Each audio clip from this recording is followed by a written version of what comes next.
Hey everyone, this is Nitreg from nitreg.com. I'm going to do a video response today on Phil Galfond's latest post. I guess it's not his latest post, but it's one of his most recent ones. It's titled Let's Make Some Changes. It's a very good post if you haven't read it already. I'll go ahead and link it in the description and check it out. It's a long article, but it's very good. Um, First of all, I kind of want to address this to Phil Galfond. I want to thank you for writing all this out. I think you have a lot of good insights here. I think a lot of them are a lot of your insights are kind of like geared towards kind of like high stakes heads up, and it kind of comes across in your opinions on some of this stuff. I'm more of like a micro slash small stakes online guy. Playing in America still. And I think that our views are going to differ in some areas, but I'll go over those. First of all, I just want to apologize because your site, or maybe it's my browser or something, wasn't working right now. So I went into the Google cache or whatever they call it, and found your site. So it comes up with all the information. It just doesn't look good because it's not like your blog. It's just what Google is stripped out of your blog and saved in its database. But anyway, I'll just kind of go down it line by line and just kind of give you my thoughts. For screen name changes, I think what your proposal was is pretty good. Like maybe if you're a high stakes player or something, I feel that if you're at the micro or low stakes, it kind of sucks because there's just such a huge pool of players that if you have people changing their names all the time, it just gets really like crazy. You have these giant databases of only like 200 hands on people. It kind of sucks. Like you have to start guessing and checking who's who, and I don't play heads up, so I'm not focusing on every single player like very intensely all the time. I'm more of a type of guy that will load up some six max and 4 ring tables, and rely on my stats and multi-table. Now, a lot of people in the community might think HUDs are kind of a crutch and stuff, which they kind of are, but they're a crutch in that I can mass multi-table and get some more hands in. So I think for people who are like me, who like to multi-table, and just own micro stakes and small stakes guys, I think that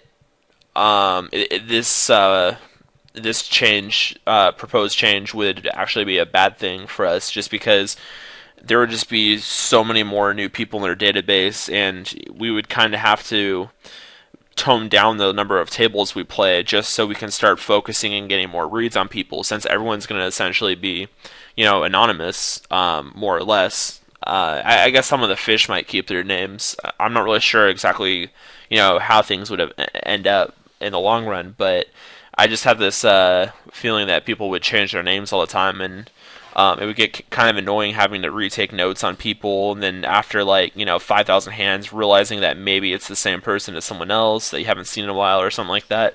I don't know. It just doesn't seem very user friendly for the regs, at least for six max and 4 ring micro and small stakes players. Let's see. Let me go on here. Anonymous tables. Heads up, I can see how anonymous tables would be good because you're focusing on one person and you're kind of playing off of their player tendencies and constantly adjusting to them. I think that the same holds true for like six max and 4 ring, but I think that six max and 4 ring is different because you're not just playing one person, you're playing multiple people, and that's going to really suck with anonymous tables. Because it's hard to keep track who's who. Again, you can't use your HUD or anything effectively. And also, I think that there's a way that you can, if you're a short stacker, you can exploit that.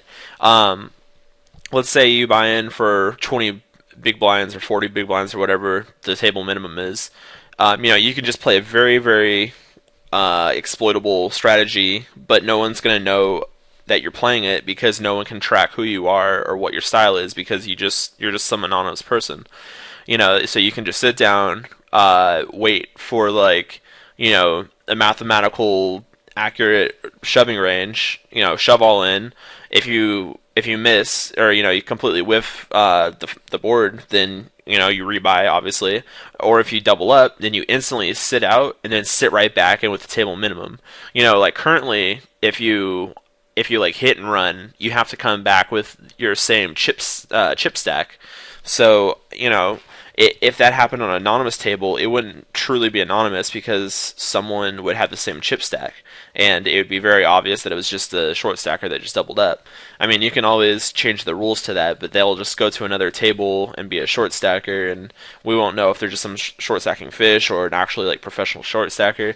I think the games would get very annoying. Anonymous tables may be okay if you eliminated some of the short stacking, like you made it 100 big blinds minimum buy-in to like 250. But even then, if you make the buy-in that big, it really sucks for regs, because you can't really you need a lot of reads and stuff like that to be able to play someone effectively deep.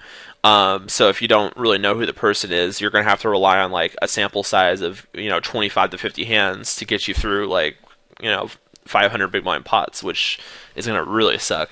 I think it kind of encourages people to play like nits. It's is you can just sit there and wait for the nuts, and people don't really know who you are, and it'll take them too long to figure it out. And by the time you do have it figured out, they could just be sitting out and move to another table. So I'm not really a big fan of anonymous tables. That's just my opinion.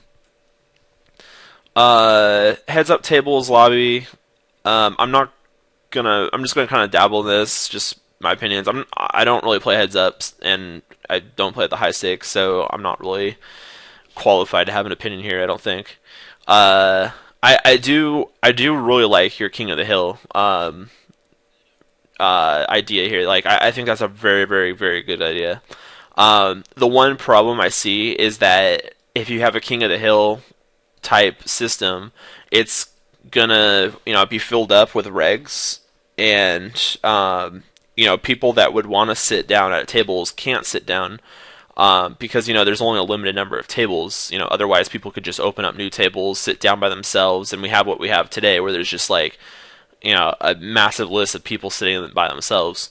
But I do like King of the Hill. I think if there's going to be a change to that, it should be that I guess for every I guess every person could like sit at a maximum number of tables that were heads up, by themselves. So like let's say they can sit at like one heads up table by themselves.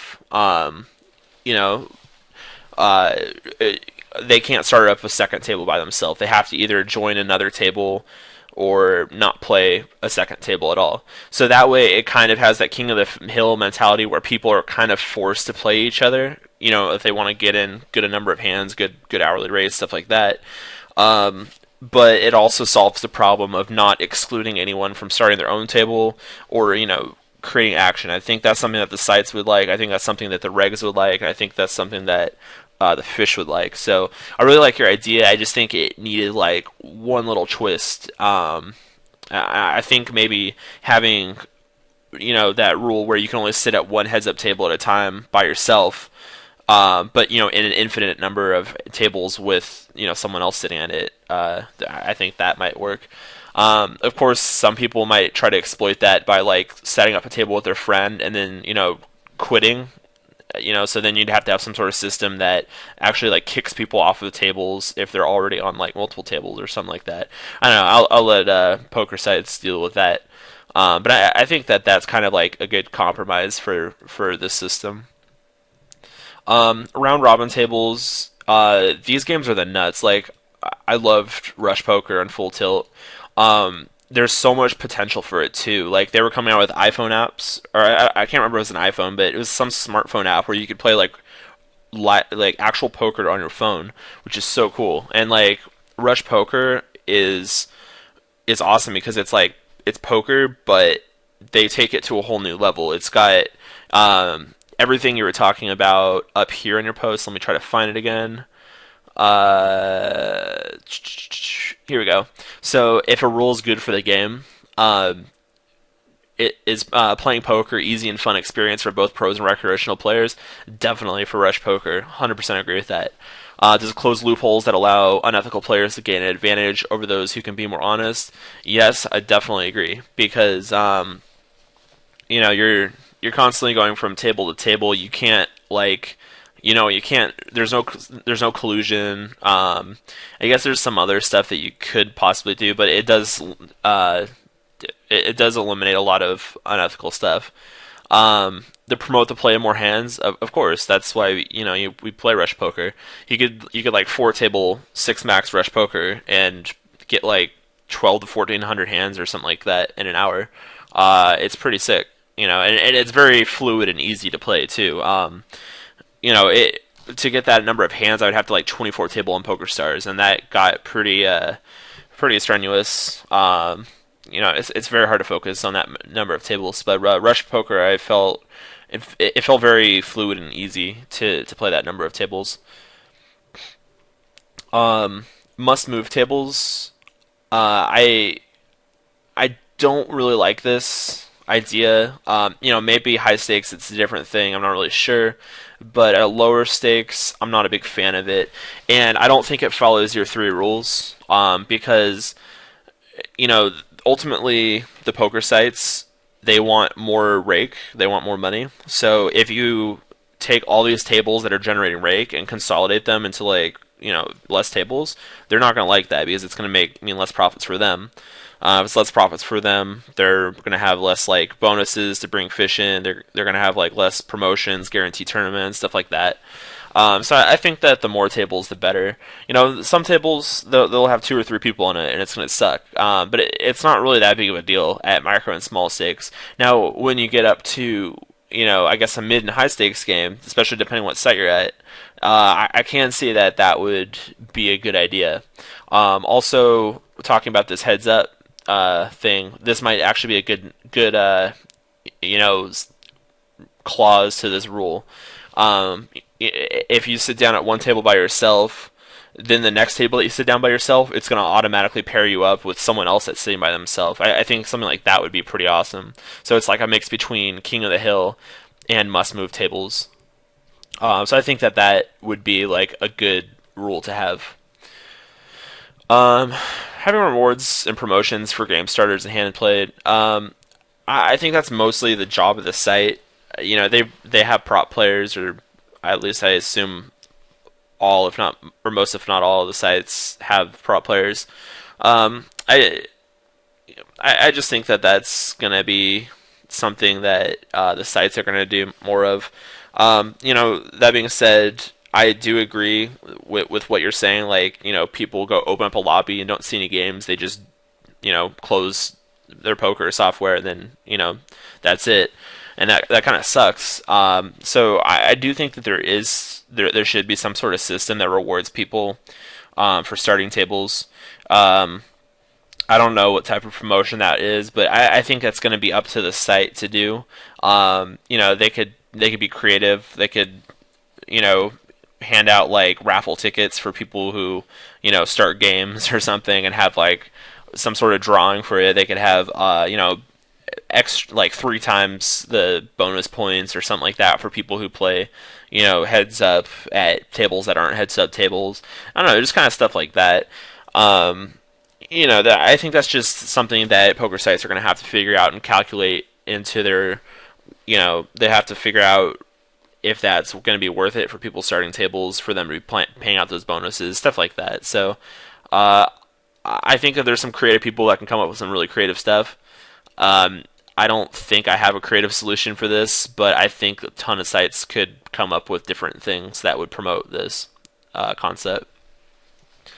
I think one of your toughest questions, or not questions, but solutions to figure out for poker right now is the button war problem. And I'm sure this happens a ton at high stakes, but it even happens at small stakes as well. I'm very guilty of it. Just I think my reasoning might be a little bit different than like high stakes guys. Like if I'm playing heads up against a reg that I have a small edge upon, it's not going to be profitable for me to play at micro stakes because the rake is just so high that it's going to obliterate any winnings that I have of this guy. So we're probably both going to be losing players just for playing at a micro stakes game. So that's kind of why I follow it, but it's not really a big deal at micro stakes and small stakes because you just drop out a table and load up a new one. Like there's so many running all the time. I really don't have a solution for this. Like, I guess for micro and small stakes, it's not a big deal. So maybe at like higher stakes, you could have, paid by the hour type tables. I guess like I don't think that would be a good option, but that is a solution to that problem. I don't know. It just seems like probably the hardest problem to solve, and I'm not really sure to be honest. But anyway, like I hope you enjoyed like this video. Like I think you came up with a really good post. I'm really glad that you posted this for everyone. I like a lot of your ideas, especially I'm completely blanking right now. Oh yeah, especially like the King of the Hill idea. Like I think that's really smart. Like I haven't really heard of that before, as I'm not really like a heads up player. But I really enjoyed that reading about this specifically, and I think a couple of your other ideas, if you implement it with King of the Hill, would just be absolutely awesome for heads up players. But yeah, so I hope that I added this conversation just to kind of give a perspective from someone who's playing different games at different limits. I think we're heading in a good direction. Poker in America really sucks right now, but I think it's coming back, and when it does, there's going to be a lot of room for improvement. And I think that this post that you made is going to be like the vast majority of the improvements that poker sites can make. It's just like little things that will take a lot of the annoyances out of poker. So I want to thank you again, Phil Galfond, for making this post. I really enjoyed it. I want to thank anyone else that's watching this video. If you like this video, check out my site, nitreg.com, and follow me on Twitter, twitter.com/nitregpoker. All right, guys, talk to you later.